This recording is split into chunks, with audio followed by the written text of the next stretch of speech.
स्वागत है आपका आज की वीडियो में। आज जैसा दिमाग में उथल पुथल सी चल रही है ना, उसके बारे में मैं आपसे कुछ शेयर करना चाहता हूँ। मैं एक आम आदमी, ज़माना बदल रहा है, मुझे भी इस ज़माने की दौड़ के साथ दौड़ना है और मेरे को गाड़ी लेनी है एक ऐसी जिसमें मेरे को पेट्रोल की फिक्र ना हो। तो उसके लिए मेरे पास जो ऑप्शन आ रहे हैं वो है ईवी के। ईवी का पहले मैंने एक वीडियो डाला है, ये ऊपर आई बटन में ना आप जाके चेक कर सकते हो। पर मैं गाड़ियों से संतुष्ट नहीं हुआ, मेरे को चाहिए एक परफेक्ट व्हीकल। बहुत सारे किस्से, बहुत सारी कहानियाँ इतनी सुन सुन के मैं थक गया हूँ। कोई कहता है इसकी गाड़ी का रेस्पॉन्स अच्छा नहीं है, ज़्यादा नहीं चलेगी, खिलौने हैं। कुछ कहते हैं कि इनकी बैटरीज में आग लग रही है, गाड़ियाँ जल रही हैं। मैं बड़ा कंफ्यूज हूँ, फिर भी मैं हिम्मत कर रहा हूँ बदलते ज़माने की दौड़ के साथ दौड़ने में। मैं ये चाहता हूँ कि मेरे को एक ऐसी गाड़ी मिले जो एकदम परफेक्ट हो, सेफ्टी फीचर्स भी हों, एक रेंज भी निकले जो डिज़ायर रेंज होती है मेरी। जैसे मेरे को मेरी सिटी के अंदर एक एवरेज 80 किलोमीटर डेली चलना है, प्लस जो वेट लेकर चले, एटलीस्ट कम से कम एक गाड़ी के ऊपर 150 से 200 किलो का वेट हो। 100 केजी मेरा वेट है, तो इतना वेट मैं अगर खुद कैरी कर रहा हूँ तो जो मैं सामान लेने जाऊँगा या मेरे साथ जो बैठेगा तो कितनी बड़ी समस्या हो सकती है। ये चीज़ें ध्यान में रखनी पड़ेंगी। अब मैं समझ रहा हूँ, मैं इसलिए अटक गया कि आप कहोगे कि अपना वेट कम कर। थैंक यू, मैं बिल्कुल कोशिश करूँगा अपना वेट कम करूँ, पर मेरे साथ जो समस्या है वो आपके साथ भी है। अब इस चीज़ को समझने वाली बात है कि मैं इस समस्या से कैसे निजात पाऊँ, कि मेरे को एक परफेक्ट गाड़ी चाहिए। तो इसके लिए आज मैं आपको लेकर चलता हूँ 3 शोरूम पे। अजमेर में 3 से 4 से 5 शोरूम और भी हैं। तो जितने मैं मैक्सिमम विज़िट करूँगा, जितने मैं घूमूँगा, वो भी आपको दिखाऊँगा। और उसके साथ साथ एक अच्छी चीज़ और हो गई है, मुझे एक मिल गया है गाइड जो मेरे को गाड़ियों के बारे में बताएगा कि कौन सी गाड़ी मेरे लिए सही है। वो गाइड किसी पैसे को लेकर नहीं है कह रहा है मेरे को कुछ, वो गाइड किसी तरीके से मेरे को और कुछ ये नहीं कह रहा कि आप यही गाड़ी ले लो। वो किसी गाड़ी को रिकमेंड नहीं कर रहा है, वो टेक्निकली मेरे को अवेयर कर रहा है। मुझे टेक्निकली अंडरस्टैंड करना है कि मेरे को एक गाड़ी के अंदर चीज़ चाहिए तो मोटर कैसी होनी चाहिए, उसमें उसका कंट्रोलर कैसा होना चाहिए, उसका BMS कैसा हो, बैटरी कौन सी लूँ उसके अंदर, और क्या ये गाड़ी कस्टमाइज़ करवानी पड़ेंगी मेरे को, ऐसा पॉसिबल है? शायद नहीं। तो ये सारे गुण जो है कौन सी गाड़ी में मेरे को मिल पाएंगे, ये चीज़ मेरे को देखना है। तो जितना मैं जानता हूँ उतनी समझ तो मेरे में ही है, उतना आप भी जानते हैं। पर एक टेक्निकल जो पर्सन है जो गाइड कर सकता है, अगर उसकी सलाह लेकर मैं कुछ सीखूं और आपको कुछ बताऊं तो शायद आपके बहुत काम आए। अगर आपको ये चीज़ समझ में आए और ये चीज़ आप देखें, ये आप चीज़ समझें, तो आप भी अच्छी गाड़ी का सिलेक्शन कर सकते हैं। मतलब ये सोचने वाली बात है कि मुझे एक गाड़ी लेनी है जो टेंशन फ्री। मैंने गाड़ी ले ली, टेंशन नहीं लिए। मेरे को एक ऐसी गाड़ी चाहिए जो परफेक्ट हो, एक रेंज जो डिज़ायर रेंज मेरी रिक्वायरमेंट के अनुसार, मैं कितना डेली चल रहा हूँ उतना मेरे को मिल जाए। और ये जो आग लगने की और दूसरी जो घटनाएं हो रही हैं, वो ऐसी कोई ख़तरनाक घटना मेरे साथ ना हो। तो उसके लिए मेरे को क्या करना पड़ेगा, मेरे को कौन सा ऑप्शन चूज़ करना पड़ेगा, मेरे को कितनी सावधानी रखनी पड़ेगी। तो ये वीडियो हो सकता है थोड़ा सा लंबा हो जाए, तो आप देखिएगा, समझिएगा, सोचिएगा, और अगर आपको समझ में आए, आपको अच्छा लगे और आपका कोई साथी अगर ले रहा हो तो उसके साथ शेयर भी कीजिएगा और इस चैनल को सब्सक्राइब भी करवाइएगा। चलते हैं, सबसे पहले शोरूम वॉच करके आते हैं और इसके बाद जो मैंने गाड़ियाँ देखनी है अलग अलग शोरूम पे जाके, उनके तीनों के ब्राउचर मैं बकायदा लाइन से लगा दूंगा कि कौन सी गाड़ी क्या स्पेसिफिकेशंस के साथ आ रही है, तो वो आप चाहे तो वो भी देख सकते हैं। और उसके बाद विचार कीजिएगा इन तीनों में सर्वश्रेष्ठ कौन सा प्रोडक्ट रहेगा। ब्रांड पे जाएंगे तो महंगा पड़ेगा, और मेरे को एक मिडिल क्लास रेंज के हिसाब से चाहिए जिसे मैं चला भी सकूं, जिसे मैं मेंटेन भी कर सकूं, और जिसको खरीदने में मेरे को ज़्यादा खर्चा भी नहीं करना पड़ेगा। तो चलिए शुरू करते हैं आज का वीडियो।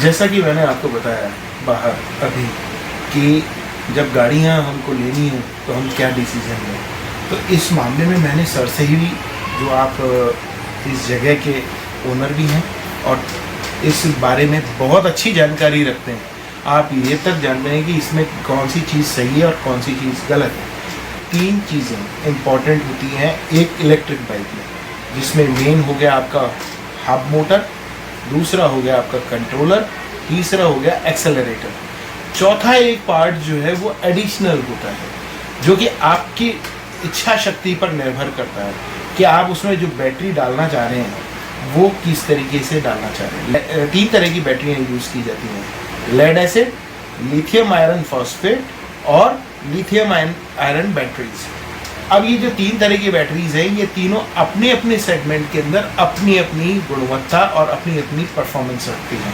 अब इसको देखा जाए तो परफॉर्मेंस में सबसे ज़्यादा कहना ये होता है कि लेड एसिड 400 बार चार्ज करते हैं, लिथियम आयरन 1000 बार चार्ज साइकिल पूरा करती है, और lithium iron phosphate 2000 cycle charging में पूरा करती है। उसी हिसाब से इनकी कीमतें निर्धारित होती हैं। किसी में ये 5000 की पड़ती है तो कहीं 50,000 की पड़ती है और कहीं ये आपको 70,000 तक की भी पड़ सकती है। तो ये आपकी इच्छा शक्ति और आपकी अंदर की उस जो रिक्वायरमेंट है उसके ऊपर जो है ना निर्भरता रहती है। तो मेरे साथ हैं आज इस क्षेत्र के दिग्गज, जो काफ़ी लंबे समय से अपने इलेक्ट्रिक वाहन यहाँ भेज रहे हैं, समीर मुर्किया जी। समीर मुर्किया जी नमस्कार। मेरे को ये बताइए कि एक आम आदमी अगर अपनी गाड़ी खरीदने जाता है तो वो क्या सोच के जाता है? कि होता ये कि 10 गाड़ियों में से 5 आदमी तो उस गाड़ी की तारीफ करते हैं और 5 आदमी उस गाड़ी की बुराई करते हैं।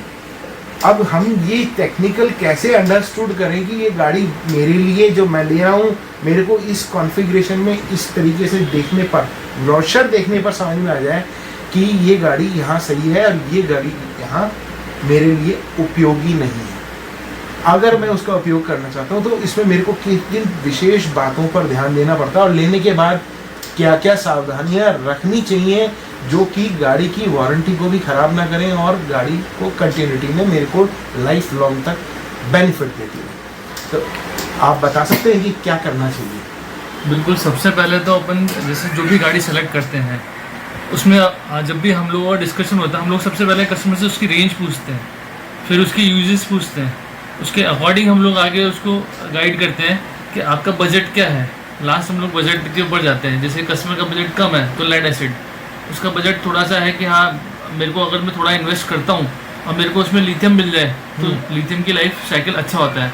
और उससे ऊपर अगर आदमी जाना चाहता है लिथियम फॉस्फेट के ऊपर, तो फॉस्फेट का लाइफ साइकिल लिथियम से भी अच्छा है। तो उस कैलकुलेशन पे अपन सारी चीज़ें डिसाइड करते हैं। जैसे जनरल बात करें, एक आम आदमी है जिसके कि हाँ मेरे को चलानी है लेकिन मेरा बजट कम है, तो हम लोग उसको जनरली लिथियम के लिए लेड एसिड के लिए ही सजेस्ट करेंगे। उसके बाद में अगर वो थोड़ा बजट बढ़ाता है तो हम लोग फिर लिथियम पे आते हैं। लेड एसिड में 6 मंथ वारंटी के हिसाब से कैलकुलेशन चलती है। लिथियम पे अगर अपन बात करें, कई कंपनियां बोलती है 3 साल, फ्लैट बोलती है 3 साल, कई कंपनियां होती है जो 1+2 ईयर पे कैलकुलेटेड चलती है। हम लोग जो यूज़ करते हैं 1+2, वो लिथियम हो चाहे लिथियम फॉस्फेट। उसका कारण सिर्फ इतना सा है कि आप कस्टमर को जब तक फ्री होती है ना, कंपनी फ्री में भी सर्विस देगी और पेड में भी देगी, लेकिन फ्री वाले के अंदर एक छोटा सा सेगमेंट अगर अपन लेकर चले, प्रॉब्लम आती नहीं है। क्योंकि कभी भी कोई चीज़ होती है, नई चीज़ कभी भी ट्रबल क्रिएट नहीं करेगी, वो करेगी आपके यूज़ होने के बाद में। अब वो पेड पार्ट आता है, लेकिन इन दोनों के बीच का अगर अपन निकाल के चले, अगर हम लोग लेड एसिड की बात करते हैं तो उसका तो एक सीधा सा फंडा है, हर मंथ आप उसको जैसे भी बैठता है आप उसका रोटेशन करवा लो बैटरी का, जिसको हम लोग फर्स्ट प्रायोरिटी रखते हैं, ताकि आपकी बैटरी के जो लाइफ साइकिल है वो बने रहें, और सेकंड आपका एवरेज बहुत जल्दी ना टूटे। बाकी हर गाड़ी में जिसमें लिथियम लग रही हो चाहे लिथियम फॉस्फेट लग रही है, हर महीने कुछ ना कुछ एवरेज कम जाता ही जाता है। अब इसको एक एवरेज बैलेंस करने का तरीका भी है। जैसे अपन लिथियम की बात करें तो हर 6 महीने के अंदर ये बैलेंस होनी चाहिए। क्यों? कहीं पर अगर अपन बात करें चलती BMS और सेल्स के बेसिस पे है, तो BMS का काम जनरली यही रहता है कि बैटरी से जो है सीरीज वाइज पावर खींच के और आगे सप्लाई देना। लेकिन अब जब ये सिस्टम चलता है, कभी हम लोग लोड पर होते हैं और कभी हम लोग आराम से चला रहे होते हैं, उस पोजीशन में बैटरी के जो सेल्स होते हैं वो वीक होते हैं। तो जब बैलेंसिंग होती है उसमें टाइम लगता है, लेकिन उस बैलेंसिंग का पर्पस ही यही होता है कि जो वीक हो गए सेल्स उनको बराबर पावर मिल जाए, या कोई ओवर चार्जिंग की पोजीशन में आ रहा है, यानी कि कोई ओवर चार्ज हो रहा है, तो उसको भी बैलेंस कर देवे, ताकि वो आगे जाके सेल खराब ना हो। तो ये चीज़ फ्री और पेड के अंदर दोनों में ये सिस्टम चलता है। नहीं, ये काम तो BMS का होगा ना, बैटरी मैनेजमेंट सिस्टम जो है वो उसको पूरा सॉर्ट आउट करेगा कि किसको ज़्यादा करंट देना है और किस सेल पे ज़्यादा कम करंट देना है। बिल्कुल। और या फिर जो ओवर चार्ज हो रहा है तो उसको करंट देना ही नहीं है, और वो ओवर चार्ज भी आगे उसको रेगुलेट करके जो वीक सेल है उसके अंदर पावर।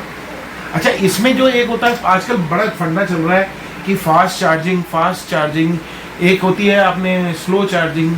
तो स्लो चार्जिंग जो होती है वो मोस्टली लोग वो होते हैं जो दिन में गाड़ी चला ली और उसके बाद अपना रात में रिलैक्स कर रहे हैं, तो वो चार्जिंग पे छोड़ के चले जाए।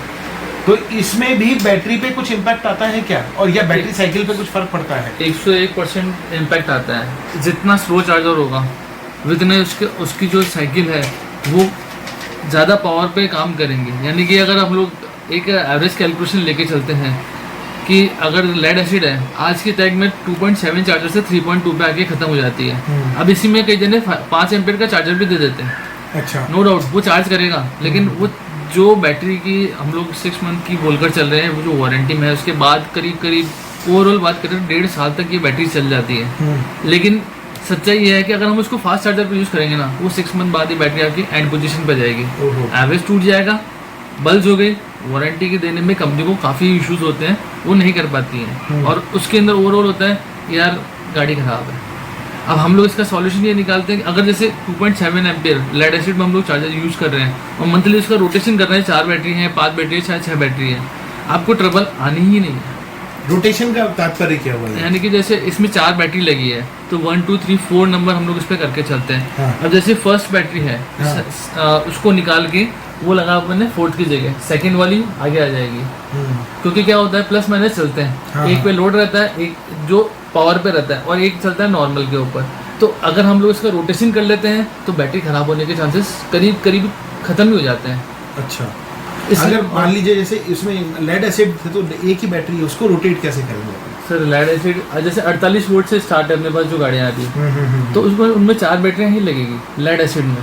लिथियम होगी तो वो आपके सिंगल एक ही बैटरी बन जाएगी, जिसमें अपने को जितना पिकअप चाहिए या जितना अपने को पावर चाहिए उसके हिसाब से कैलकुलेटेड होगी। जैसे नॉन आरटी में अपन लेके चलते हैं, जो गवर्नमेंट बोल रही है 25 की स्पीड के हिसाब से कैलकुलेशन चलती है, ठीक है। अब कई डीलर्स हैं 45 भी दे रहे हैं, 50 भी बोल देते हैं। अच्छा, वो जिस दिन कोई इशू, यानी कि जिस दिन भी गवर्नमेंट का आया कि हाँ यार ये नियम ये है और आप लोग ये गलत कर रहे हो, सब पता पड़ जाएगा।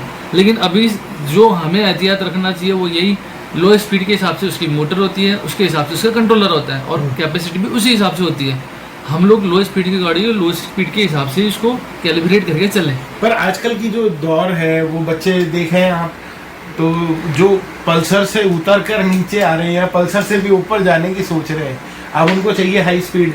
एटलीस्ट सिटी के अंदर तो कम से कम 40-50, एक आम आदमी भी होगा तो उसको 40-50 की स्पीड तो चाहिए, बिल्कुल बिल्कुल, ताकि वो डेस्टिनेशन पे ऑन टाइम अपना लेकिन अराइवल कर सके। लेकिन सिटी में आपका कैलकुलेशन मैंने, यानी कि अभी जैसे हम लोग डिलीवरी वाला जो टेस्टिंग करें 4 महीने का, हमारा जो बेटा है वो कि आप आरटीओ मॉडल ले लो, चलना है नॉन आरटीओ ले लो, आपकी 20 से 25 से ऊपर की स्पीड नहीं आ पाएगी सिटी के अंदर। हाँ, जैसे अभी अपना ये ओवरब्रिज बना है, इसकी बात नहीं बोलूँगा, उसमें अपन थोड़ा टाइम सेव कर सकते हैं। अब एक छोटा सा अपन लेकर चले, यूथ को चाहिए, लेकिन उसके प्लस माइनस भी उनको फिर पता होने चाहिए। आज स्टूडेंट है, आपके पास लाइसेंस तो है नहीं, आप आरटीओ मॉडल लेके क्या कर लोगे? नॉन आरटीओ आप लोगे, आप सेफ हो, आपको कोई भी कुछ नहीं बोलेगा और शांति से आप चलो उस गाड़ी को। और वहीं आरटीओ पे जाते हो, पूरे आपके आरटीओ के नियम कानून सारे जो प्रावधान है वो लागू हो जाएंगे।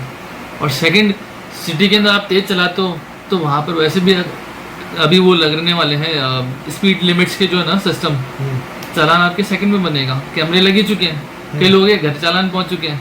अच्छा, अगर जैसे 25 की स्पीड है तो वो नॉन आरटीओ व्हीकल कहलाएगा। हाँ। और जहाँ उसकी 25 से ऊपर स्पीड जाती है, 50 तक भी जाती है, जो 30 से ऊपर के जितने भी मॉडल चल रहे हैं ना, अच्छा, वो कायदे से गैर कानूनी है, कायदे से गैर कानूनी। हाँ, मतलब उनको आरटीओ से अप्रूवल और नंबर प्लेट लेना ही पड़ेगा। हाँ। और आरटीओ अप्रूव करवाना ही पड़ेगा। अगर आपकी गाड़ी 30 से ऊपर जाती है तो उस कंडीशन में आपको आरटीओ से अप्रूवल लेना है और गाड़ी को रजिस्टर्ड करवाना है। अगर आपकी गाड़ी 30 से ऊपर नहीं जा रही है, 30 के नीचे ही है, तब आपकी गाड़ी बच्चों के चलाने के लायक भी है, जो स्कूल गोइंग स्टूडेंट्स हैं। इसमें वृद्ध लोग भी बहुत इजीली चला सकते हैं, ओल्ड एज पर्संस के लिए भी इजी हो जाता है। हर आदमी बहुत सेफली उसको चला सकता है, क्योंकि उसमें अगर देखा जाता है एक्सीडेंट चांसेस आपके काफ़ी हद तक खत्म हो जाते हैं, क्योंकि तेज चलेगी नहीं तो एक्सीडेंट पोजीशन बनेगी नहीं। और वहीं हम लोग जानते हैं कि जैसे पेट्रोल गाड़ी है, उसमें सीधा सा हिसाब है, आरटीओ मॉडल होता है, लिया हेलमेट और अपन चल निकले। अब बंदे के पास लाइसेंस नहीं है, कितनी परेशानी होती है, हम लोग यहाँ पे कई बार फेस करते हैं। जैसे कि एक स्टूडेंट के नाम से गाड़ी ली थी, उसका क्या हुआ सर कि लाइसेंस था नहीं, अब एक्सीडेंटल केस आ गया। अब वहाँ पर वो बोलते हैं कि आप इसको इंश्योरेंस में क्लेम कराओ, तो प्रैक्टिकली पॉसिबल ही नहीं है। अब पेरेंट्स बोले कि हम लोग अपने इस पर कर लेते हैं, मैंने कहा नहीं सर, वो हम लोग नहीं कर पाएंगे, वो आप डिस्कशन करो जो भी है।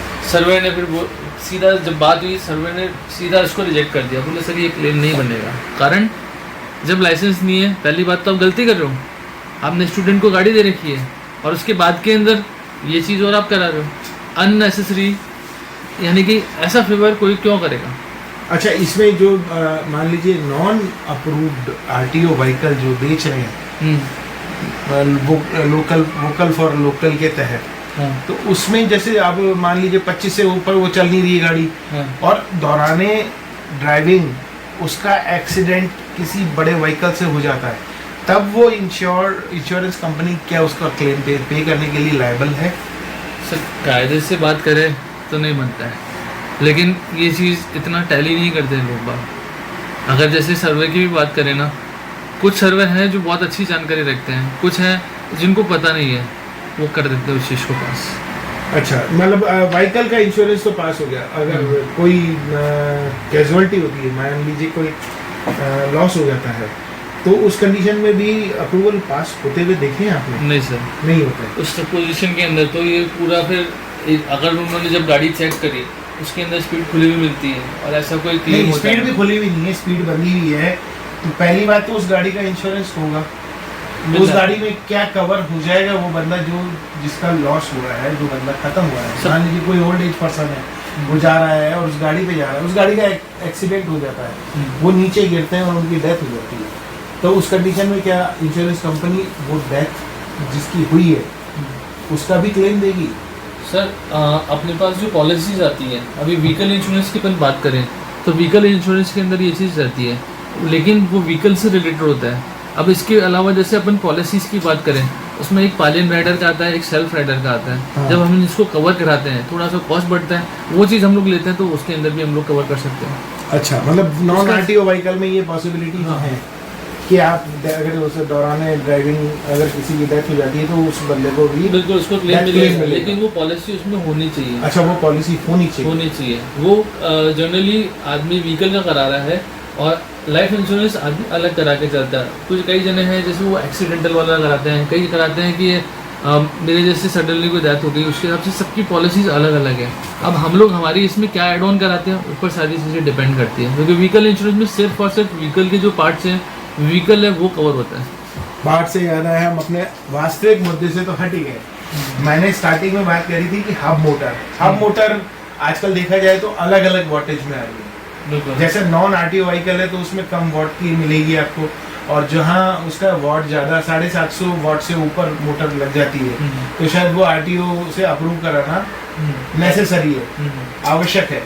तो 750, अब ये कंफ्यूजन होता है कि वहाँ कॉम्बिनेशन लिखा होता है कि इस कंपनी की मोटर 800 वाट की है, इसकी 1200 वाट की है, इसकी 1800 वाट की है।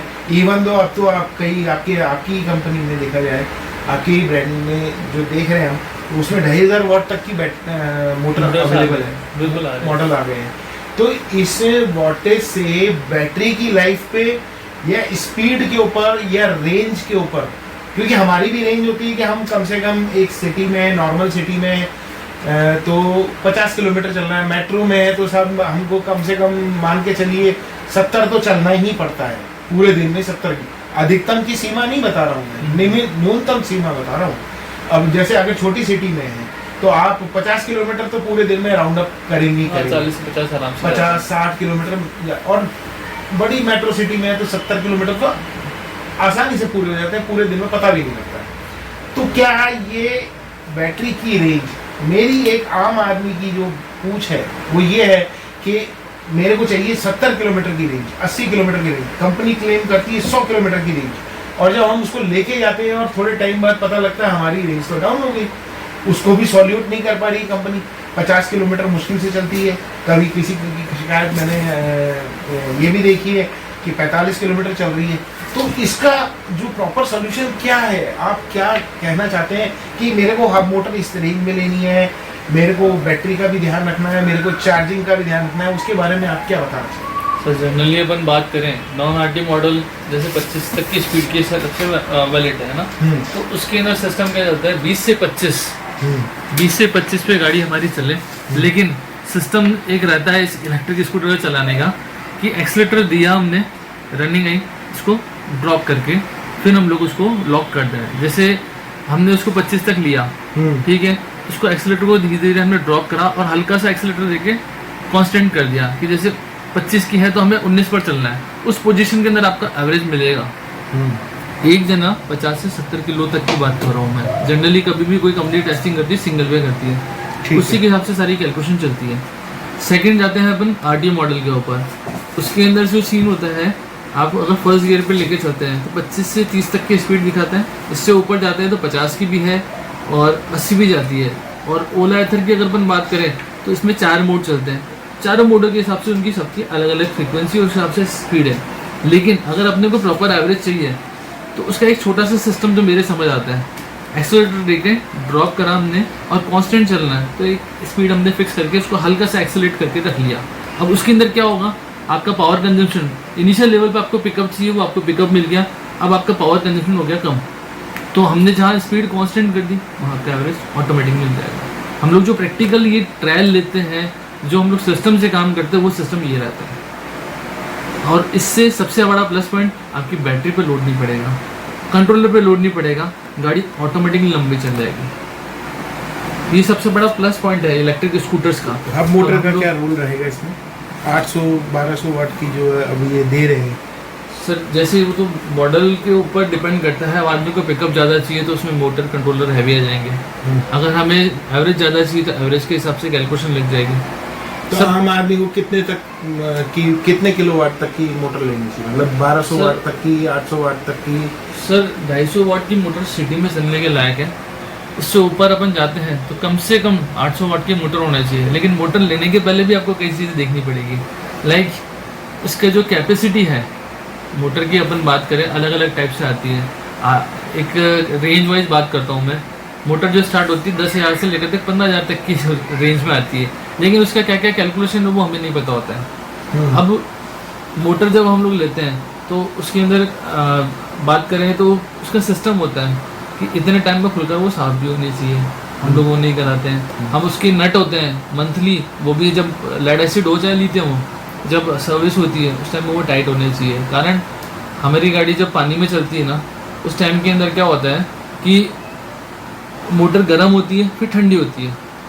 जब भी कोई चीज़ गर्म होगी ठंडी होगी, फ्लक्चुएशन आएगी, वो पानी खींच सकती है मोटर, और 90% मोटर्स में ये शिकायत आती है। फिर कंपनी की गारंटी वारंटी की अपन बात करें, पहले जब आपको बता के चल रहे हैं कि पानी जाने का और शॉर्ट सर्किट का नहीं वारंटी मिलता, उस पोजीशन के अंदर उसको फिर कंपनी एक्सेप्ट नहीं करती है। ऑल्टरनेट निकालते हैं, कस्टमर का पेमेंट लगता है, कस्टमर को जब ध्यान देना चाहिए उस पर ध्यान देता नहीं है, और फिर परेशानी होती है तो फिर उनको लगता है कि यार ये इतना खर्चा मांग लिया। सेविंग की अगर अपन बात करें तो नॉर्मल पेट्रोल गाड़ी से काफ़ी हद तक ये गाड़ियाँ सेव करके देती हैं। लेड एसिड का जैसे मैं बात करूँ, सिर्फ एक इस चीज़ को अवॉइड करूँगा, कारण वो एक जस्ट ऑल्टरनेट है। लिथियम और लिथियम फॉस्फेट की बात करूँ, ये बैटरीज रिपेयर होती हैं, तो उसके हिसाब से अगर अपन कैलकुलेशन लेते हैं इनकी बैलेंसिंग और बैलेंसिंग के हिसाब से और BMS की कैलकुलेशन हिसाब से, अगर कुछ सेल्स खराब हो गए तो वो वापस कंप्लीट होकर फिर कंप्लीट होकर हम लोग उसको आगे लेके आ सकते हैं, गाड़ी वापस रनिंग में आ जाएगी। हम लोगों ने ये चीज़ कई गाड़ियों में कर देखी है। अच्छा, कोई परेशानी नहीं आती, लेकिन डिपेंड करता है कि हम लोग उसकी जो देखभाल है वो करें। अब लोग बात सिर्फ चलाने से मतलब रखते हैं, पानी में कोई चला रहा है वो वापस सिस्टम में कि अगर आपने पानी में निकाल ली, जैसे बारिश में हम लोगों को ट्रबल होती है जी, चला ली कोई समस्या नहीं, आने के बाद में जब उसमें आपको थोड़ा उसको गाड़ी को एक्सेलरेट करके उसका पानी को थोड़ा झड़काना है, उसके बाद में टॉवल या किसी से भी उसको साफ करना है। छोटी मोटी चीज़ें जो आपको इतना सेव करके दे रही है उसके लिए तो करना पड़ेगा। अगर आपने इतना कर लिया और फिर भी पानी निकल रहा है, यानी पानी कहीं ना कहीं चले गया, अब आप कुछ भी मत करो, सीधे आपके सर्विस सेंटर पर एक बार कर दो कि सर ये प्रॉब्लम आ गई है और ये थोड़ा सा आप देख लेना। नहीं तो मैं आपको वीडियो भेज दूंगा क्या क्या चीज़ होती है, और आगे जाके पूरी मोटर ही खत्म हो जाती है। अच्छा, जहाँ छोटी सी चीज़ के अंदर काम खत्म हो सकता है, हम उसको इतना बड़ा क्यों लेके जाएं? क्योंकि क्या होता है, जनरल बात करूँ, पानी जाएगा अंदर, उसमें जंग लगेगा, जंग लगने के बाद में वो जब गर्म और ठंडी होगी वो बिल्कुल अंदर जाम होता जाएगा। उसको कई हम लोग केमिकल से भी ट्राई करते हैं, नहीं हो पाता, फिर इसके लिए हमें भेज के ही काम कराना पड़ता है। तो वो सारी चीज़ों को अवॉइड करते हुए हम लोग अगर इतना सा ध्यान रख लें कि हाँ जनरल चीज़ें जो बता रखी है उसके हिसाब से काम करें, परेशानी खत्म हो जाएगी, मेंटेनेंस बचेगा, और उसी के लिए हम लोग शायद इलेक्ट्रिक पे जा रहे हैं। जी। पर इसमें जैसे बात आती है कैपेसिटी की, अब जैसे मेरा वेट अप्रॉक्स 100 प्लस है, तो मेरे जैसे अगर दो बंदे उस गाड़ी पे बैठ जाते हैं तो वो गाड़ी क्या उसको मैनेज कर पाएगी, मतलब उठा लेगी, इतना मोटर उठा लेगी? 800 वाट की मोटर है, लेनी चाहिए। मेरा तो सीधा सा क्वेश्चन है कि मेरे को कितने वाट की मोटर लेनी चाहिए ताकि मेरी एक रेंज भी मेरे को मिल जाए और मेरे जैसे दो बंदे आराम से बैठकर सिटी में जॉय राइड ले सके, लोगों को बता सके कि मैंने एक बिल्कुल परफेक्ट व्हीकल खरीदा है। सर वो चीज़ अपने ऊपर डिपेंड है। जैसे मैं बात करूँ हम लोगों के हिसाब से 48 वोल्ट और फिर सीधा 72 वोल्ट, ये दोनों बहुत सक्सेसफुल है। उसका कारण है कि जो सीरीज़ है ना वो प्रॉपर बैठ जाती है इनके अंदर। 60 वोल्ट पे भी कई गाड़ियाँ आ रही हैं, नो डाउट गाड़ियाँ बहुत अच्छी है, सब कुछ है, लेकिन उसके हिसाब से उसकी मोटर कंट्रोल की ट्यूनिंग बैठनी चाहिए जो नहीं बैठ पाती है। अब वही हम लोग अगर इसमें 72 वोल्ट के ऊपर जाते हैं तो जो आप बता रहे हो कि 200 kg के ऊपर भी हम लोग लेके चल सकते हैं। कम से कम उसमें आपके 1200 से 1500 वोट कम से कम, और मैक्सिमम 5000 वाट तक के भी अपने पास जो मोटर्स आ रहे हैं इंडिया के अंदर वो चल रहे हैं। मोटर इतना होना चाहिए और उसी के हिसाब से उसका कंट्रोलर, उसकी जो कंट्रोलर की कैपेसिटी है वो आपके यानी कि 30 डिग्री से स्टार्ट होगी 40 डिग्री तक के अभी मैंने कंट्रोलर देखे हैं, बाकी 55 डिग्री तक के आते हैं। जो इसका प्लस माइनस जो करंट है उसकी कैलकुलेशन लेते हैं। तो जिस हिसाब से मोटर है उस हिसाब से उसका कंट्रोलर होना चाहिए, तो आपको ट्रबल वैसे ही नहीं आएगी। आप दो जने बैठ के चल रहे हो, चलने में 60 वोल्ट के ऊपर भी आप चलोगे ना, परेशानी नहीं आएगी। बस ये होगा कि एक जो उसकी कैपेसिटी है कंपनी आपको बता रही है 100 से 150 किलो तक की, उससे हमने ओवर उस पर लेके चला, तो ओवर जाने पे आपका कंट्रोलर और मोटर पे इफेक्ट पड़ता जाएगा धीरे धीरे करके, फिर क्या होगा, वो ख़राब हो जाएंगे। अब उसी का हम लोग सेकंड ऑल्टरनेट निकालें तो हम लोग 60 की जगह 72 पे आते हैं। 72 वोल्ट के ऊपर कम से कम आपके 250 से 300 तक की आपकी कैपेसिटी मिल जाती है, और मोटर भी आपके हिसाब से 1200 से 1500 वाट तक कम से कम होने चाहिए। इवन कई कंपनियों में देखा वो 2000 की वाट की मोटर भी दे रही है। तो जब हमें लोड लेना है तब हमें मोटर कंट्रोल की ट्यूनिंग को देखना है। इंडिविजुअल चल रहा है, जैसे डिलीवरी का काम है इस बंदों का, तो उनको इतनी ज़रूरत नहीं पड़ती है। उनका काम क्या है कि मैं तो सीधा जाना है, डिलीवरी करिए और आना है। तो एक जने पे 48 वोल्ट इनफ है। अननेसेसरी पैसा हम लोग ना लगाएं। हमें सीधा से कैलकुलेशन इतना लेना होता है कि जितना हमें रनिंग है, रनिंग के हिसाब से हमें बैटरी चूज़ करनी चाहिए, जो हम लोग आज के टाइम में ऑप्शन देते हैं। उसमें बेनिफिट ये है कि अगर हमारा लोड की ज़रूरत ही नहीं है हमें, तो नॉन आरटी पे आप जाओ। नॉन आरटी पे आपको परेशानी भी किसी प्रकार की नहीं है। वहाँ पे आप किलोमीटर रेंज के हिसाब से battery low. 48 volt 30 H, 48 volt 25 H, या 48 वोल्ट 60 एच तक की बैटरीज जो होती है बन जाती है। अब 48-60 के ऊपर हमारा टेस्टेड है, यानी कि 48 वोल्ट 60 एच की 2 बैटरी पे 220 किलोमीटर तक का एवरेज मिला है। प्रैक्टिकल जो अपन लेते हैं कंपनी से 250 बोला था, हम लोग उसके डिस्कशन ही नहीं करते, ना तो हमारे पास में वैसे रूट्स हैं, ना हम लोग उस तरीके से चला पाएंगे।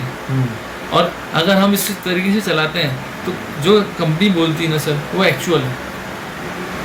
कंपनी जो बोलती है मतलब हाँ। 100 किलोमीटर की उन्होंने रेंज क्लेम करी है, तो वो 100 एक्चुअल है, वो मिलती है। हाँ, उसका बस ये है कि जो सिस्टम है वो थोड़ा सा अपने को ध्यान रखना है, एक्सीलरेटर लेके ड्रॉप रख के चलना है। ये कई जिन्हें आपको नहीं बता पाएंगे। क्यों? आज जो बंदे कंपनियाँ खोल के बैठे हैं, खुद तो साले 4 व्हीलर में घूमते हैं, चलाओ ना तुम गाड़ियों को, तुम्हें पता पड़ेगा एक बार क्या होता है क्या नहीं होता है ना। आज गवर्नमेंट में भी इन्होंने 250 वाट की मोटर लगा दी सर, सिंगल पर्सन के हिसाब से वैलिड है। 2 देने चाहिए कम से कम। जो मोटर का साइज है ना सर, 550 से 800 वाट होना चाहिए, नहीं तो कभी मोटर चलेगी, कभी आपका कंट्रोलर चलेगा, और ये शिकायतें आती रहेगी, कस्टमर परेशान होता रहेगा। 250 वाट की मोटर सिंगल पर्सन के हिसाब से, अब उसमें आपको लोड और लेना, उसके हिसाब से उसकी कैपेसिटी बढ़ जाएगी। मोटर की भी कैलकुलेशन कंट्रोलर और कंट्रोलर मोटर, यानी कि देखा जाए तो साथ में ही सारी कैलकुलेशन है इनकी। अब आप बैटरी इसमें कम लगा लोगे तो क्या होगा, जल्दी फेल हो जाएगी, कम चलेगी। बैटरी का इतना बड़ा रोल नहीं है, जो चीज़ आप स्टार्टिंग पॉइंट आउट कर रहे थे, बैटरी का इतना बड़ा रोल नहीं जितना आपका मोटर कंट्रोलर के ऊपर है। अच्छा। अब उसको चलाने का तरीका जो मैं बता रहा हूँ, ये प्रैक्टिकली मैंने खुद ने करा हुआ है, मेरे पास इसकी फ़ोटोज़ भी है। यहाँ से मैं दूधू पर्सनली खुद गया था। जैसे हमारे मैग्नस EX पे मैंने ट्रायल लिया था, तो मैग्नस EX जो मॉडल है, ये लोग बोलते थे कि यार 80 नहीं चलती, ये नहीं होता, वो नहीं होता। मैंने उसको फुल हाई स्पीड पे चलाई है, हाई स्पीड मोड पर, लेकिन एक्सीलेटर दिया 55 की, जब मेरे को स्पीड मिल गई ना, उसके बाद में उसको मैंने 40 पे कांस्टेंट कर दिया।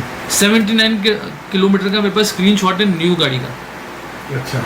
79 किलोमीटर में चला चुका था। उसके बाद उसके वोल्टेज हैं, ये जो हमारा मैग्नस EX है, ये जाता है 54 वोल्ट, हम लोग बोलकर चलते हैं, इससे ऊपर नहीं जाना चाहिए, लेकिन 50 वोल्ट तक की जो इसके रहती है ना कैपेसिटी, वहाँ तक जाता है। 54 बोलने का कारण भी बता देता हूँ कि 54 वोल्ट अगर रहेगा, पूरी डीप डिस्चार्ज नहीं होगी, तो आपके जो सेल्स है उनकी लाइफ बनी रहेगी। क्योंकि 20% एरिया आप मान के चलो, 15 to 20% ये आपका एट ए टाइम चार्ज रहना चाहिए। अब कई जने इसमें गलत गाइड कर देते हैं कि बैटरी पूरी डिस्चार्ज होनी चाहिए। अब कोई चीज़ डिस्चार्ज होगी पूरी, तो उसको वापस उठने में भी टाइम चाहिए, हम वो टाइम भी नहीं दे पाएंगे, और जाते ही प्लग करेंगे, तो ऐसे करके सेल्स की लाइफ को हम खुद ही ख़राब कर देते हैं। ख़राब नहीं, कहीं जने तो ख़त्म ही कर लेते हैं। तब इसका सीधा से सॉल्यूशन एक ये बैठ सकता है कि हम लोग फास्ट चार्जर पे ना जाके हम लोग स्लो चार्जर पे करें, लेकिन कम से कम लिथियम हो चाहे लिथियम फॉस्फेट हो। फॉस्फेट में आधा घंटा सफिशिएंट है, लेकिन लिथियम में तो कम से कम 1 घंटा आपको रेस्ट देना ही चाहिए। अगर आप उसको रेस्ट दे के चार्ज करके चलाओगे ना सर, वास्तव में परफॉर्मेंस का फ़र्क पड़ेगा। इवन एक जो मैंने डिस्कशन करा था कि मैंने स्लो चार्जर के ऊपर भी मैंने इसको प्रैक्टिकली ट्राई करा, और मेरे को एवरेज इंक्रीज होकर मिला है। 5 से 7 किलोमीटर का मेरा एवरेज प्लस हुआ है। अच्छा। अब वो क्यों हुआ, वो जनरल बात है। एक तो कोई चार्ज हो रहा है, वो स्लो चल रहा है, लेकिन पूरा ढंग से चार्ज हो रहा है, और उसी हिसाब से वो डिस्चार्जिंग भी देगा।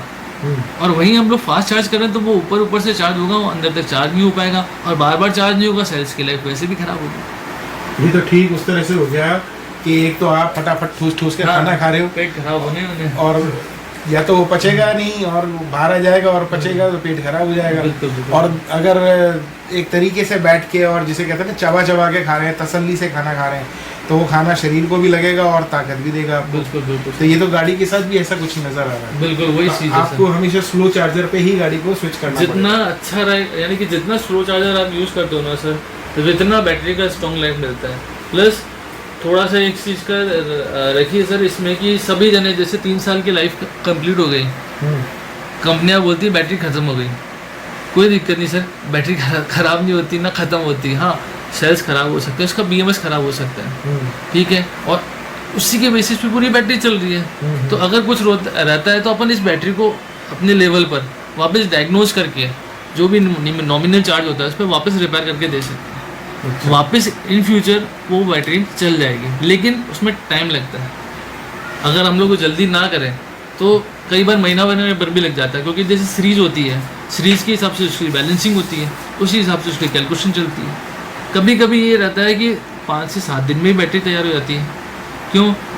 उसमें मुश्किल से, जैसे बात करें जहाँ 108 सेल लगे हुए हैं, वहाँ पे से मुश्किल से 2 सेल ही खराब हुए हैं, पकड़ में आ गए तो जल्दी रिपेयर करके दे दी, हो गया। लेकिन कभी कभी ऐसा होता है कि सेल तो पोजीशन बिल्कुल सही भी बता रहे हैं, लेकिन एक आधा सेल ऐसा है जो एकदम से डिस्चार्ज मार जाता है। अब आप उसमें कितनी बढ़िया से बढ़िया बैलेंसर मशीन में लगा लो, वो प्रैक्टिकली नहीं पता पड़ पाता। हाँ, फिर उसके लिए आपको इंडिविजुअल डायग्नोज करने पड़ते हैं एक एक सेल को, उसमें लगता है टाइम। अच्छा। बाकी जनरली जैसे अभी हम लोगों ने हीरो की बैटरीज रिपेयर करी हैं, अपने कोमाकी की बैटरीज भी रिपेयर हुई है, उजास करके जो शोरूम था वहाँ पर भी हम लोगों ने बैटरी रिपेयरिंग करी है, और उसका बेनिफिट मिला है कस्टमर को। पैसा लगा लेकिन आज गाड़ी चल रही है। वहीं हम लोग लेड एसिड की बात करें, 6 मंथ जैसे आपसे वारंटी आती है, उसके बाद में क्या होता है, वारंटी में अगर कोई हमने चेंज करा भी ली, वैसे तो जो गाड़ी के साथ आ रही ना, वैसे बैटरी वापस सेकंड टाइम में नहीं मिलती है, लेकिन हमने चेंज करा भी ली, उसके लाइफ साइकिल फिक्स है।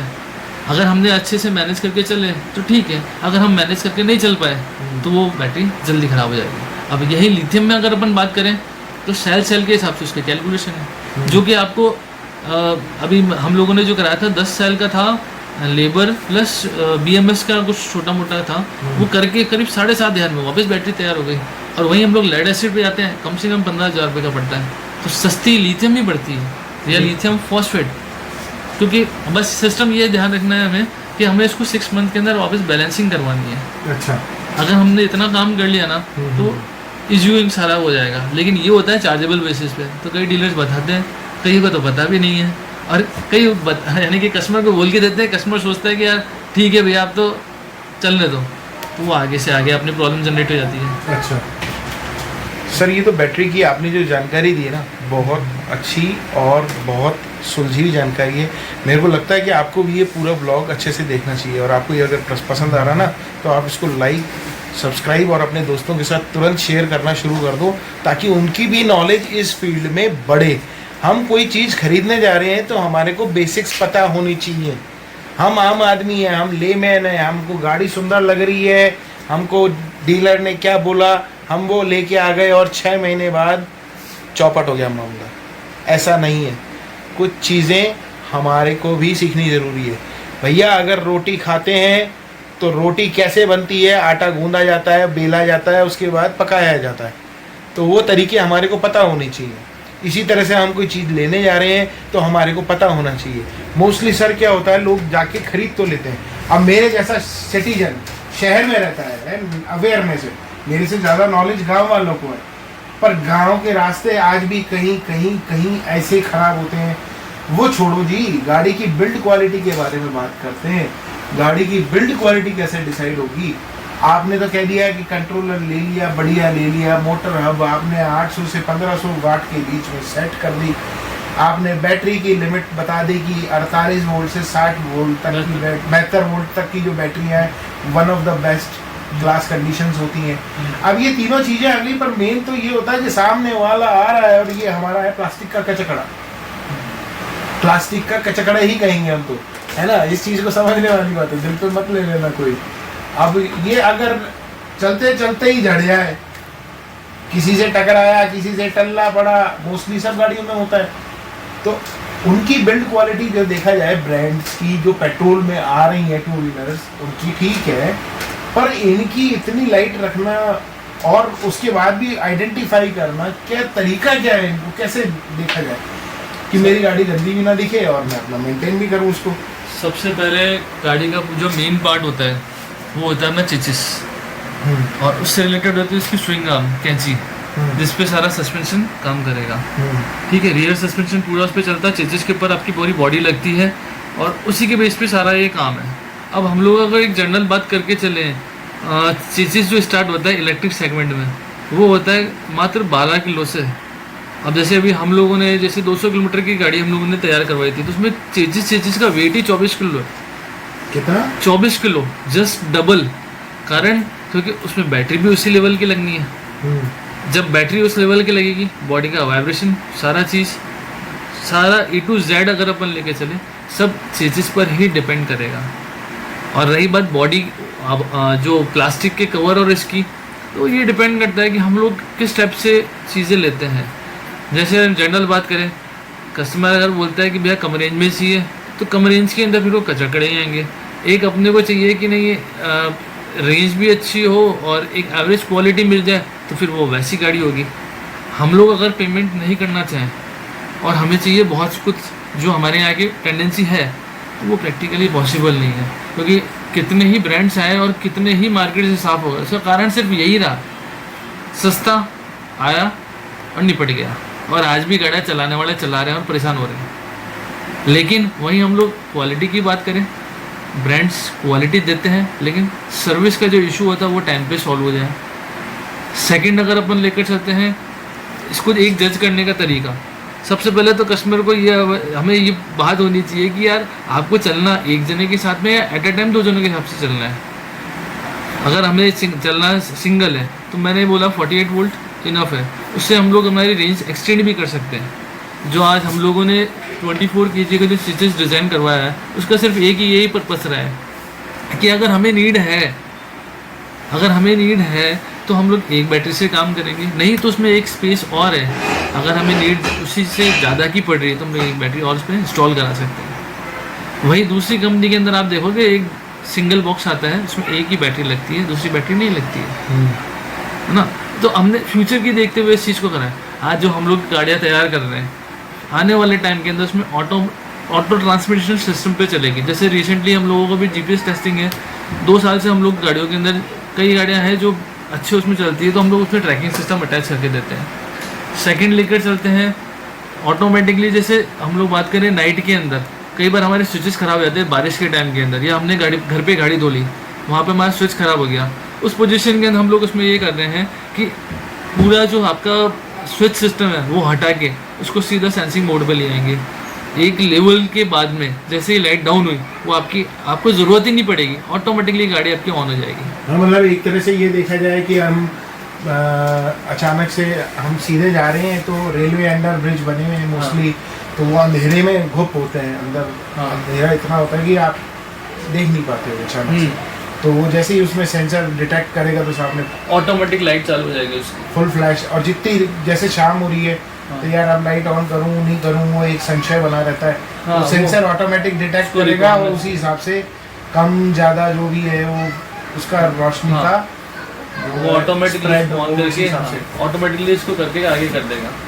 सेकंड अगर अपन लेके चले, ये जो चीज़ अपन ने करी है, ये सबसे पहले जो कन्वर्टर होता है जो 48 वोल्ट से आगे सप्लाई देता है, उसके हिसाब से सारी कैलकुलेशन ली हुई है।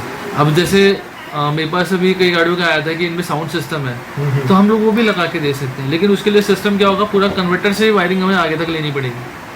वो तो फिर उसकी रेंज भी कम हो जाएगी, क्योंकि साउंड सिस्टम है तो आप उसका जितना इलेक्ट्रिसिटी का आप कंजप्शन बिल्कुल करोगे तो वो तो ले तो रहे हो, आप अल्टीमेटली अपनी उसी इकलौती बैटरी से ले रहे हो, तो उससे कंजप्शन कम हो जाएगा। हाँ, लेकिन क्या जैसे हाईवे पे चलता है आदमी थोड़ा बोर फील करता है, उस पोजीशन के लिए अगर ज़रूरत रहती है तो है।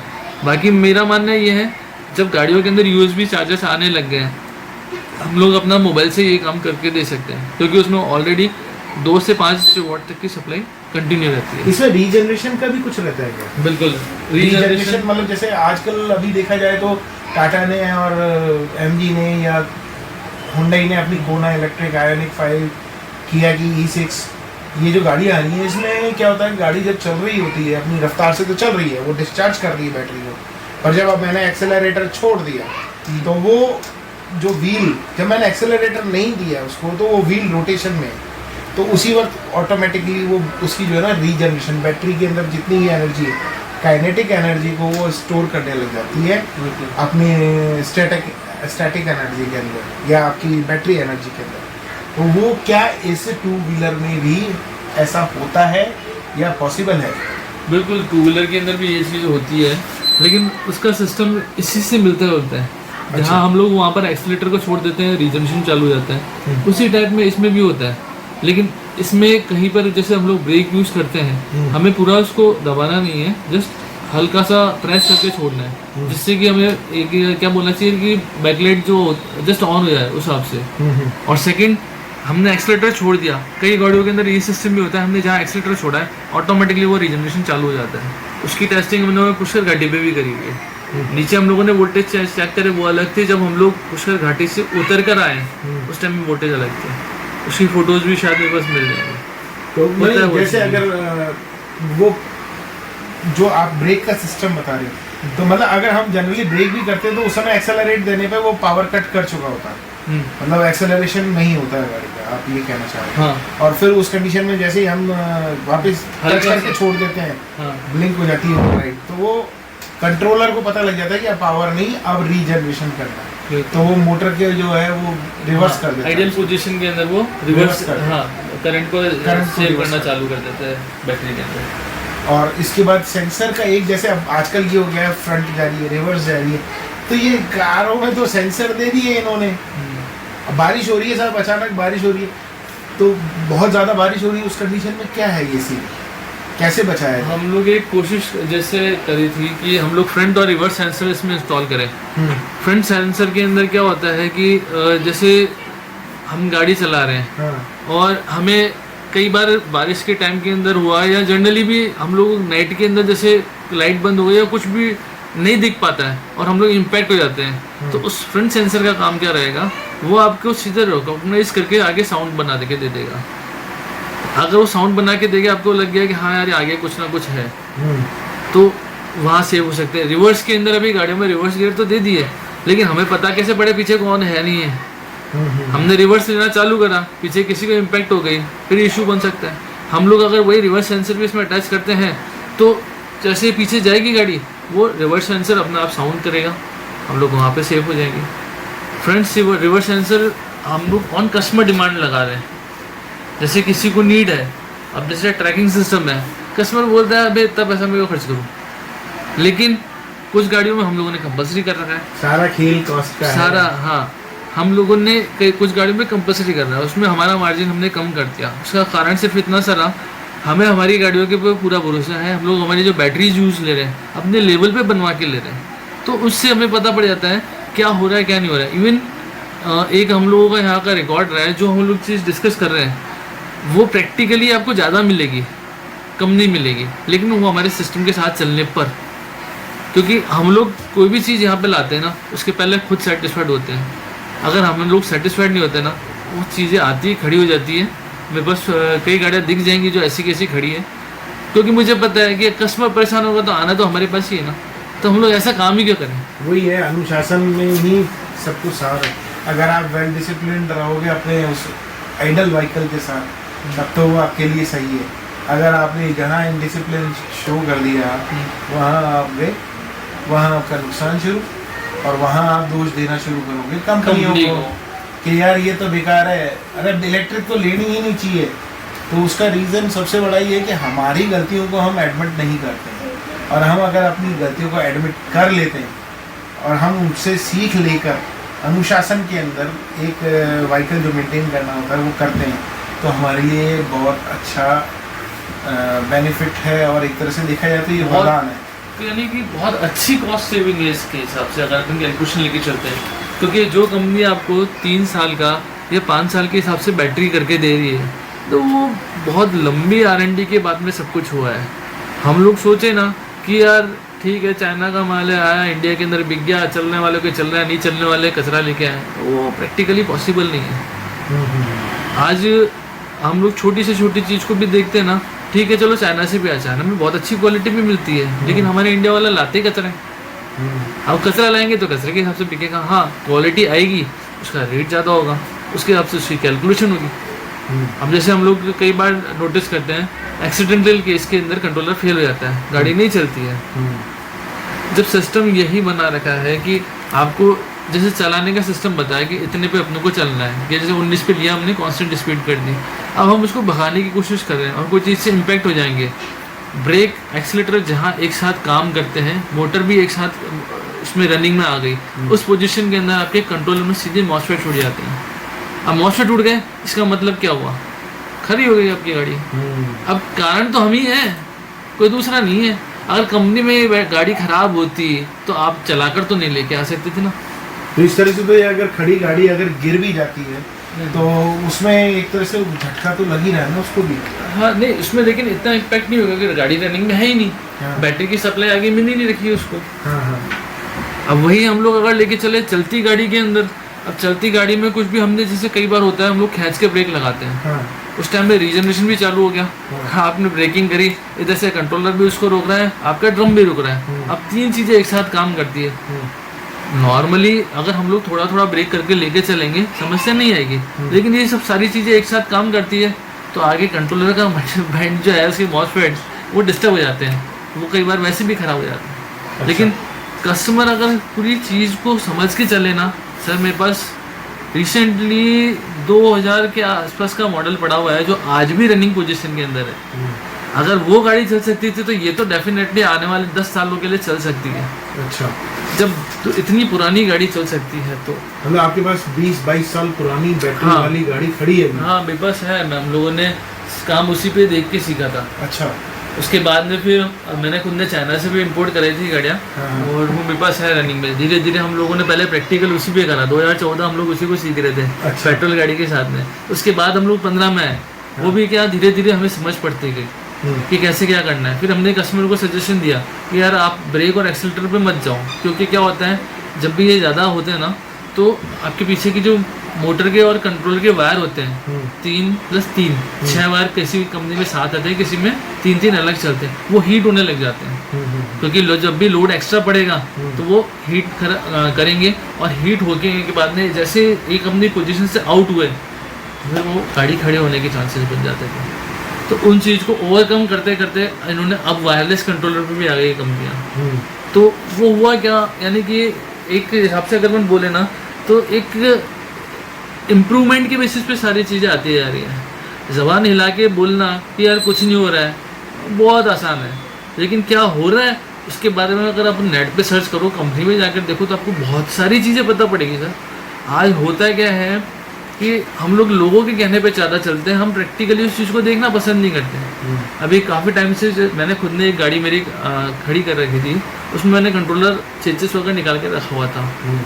90% कस्टमर्स को जो दूसरे डीलर से उन्होंने भड़काया, बोले वो गाड़ी ठीक नहीं हो रही इसलिए खड़ी है, लेकिन कस्टमर ने जिन्होंने दिमाग लगाया ना वो मेरे पास वापस आकर विजिट करके गए, और कुछ ने तो सीधा बोला, जो बाद में मेरे से गाड़ी भी लेके गए, बोले भाई वो इस चीज़ के लिए नहीं है, हम लोग पूरी गाड़ी देख के आए, हम लोग भी टेक्निकल बैकग्राउंड से हैं, गाड़ी के रोए वगैरह सब कुछ नए हैं, उसमें आगे से मैन्युफैक्चरिंग कोई फॉल्ट था उसको वो ट्राई कर रहे थे सॉल्व करने की, टाइम नहीं मिल पाया इसलिए नहीं हो पाया। वो कंट्रोलर मेरे पास ही पड़ा हुआ है लाइव, क्योंकि बाय मिस्टेक जहाँ अपने यानी कि बोलना चाहिए जो नट होते हैं उसके जैसे स्क्रू लग गए थे तो नहीं हो पाया वो।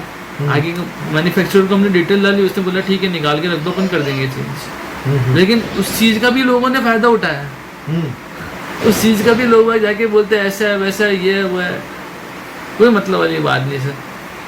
बहुत सारी चीज़ें हैं, यानी कि रूमर फैलाना बहुत ईजी है, हम प्रैक्टिकल खुद करके देखें, उस चीज़ को समझें।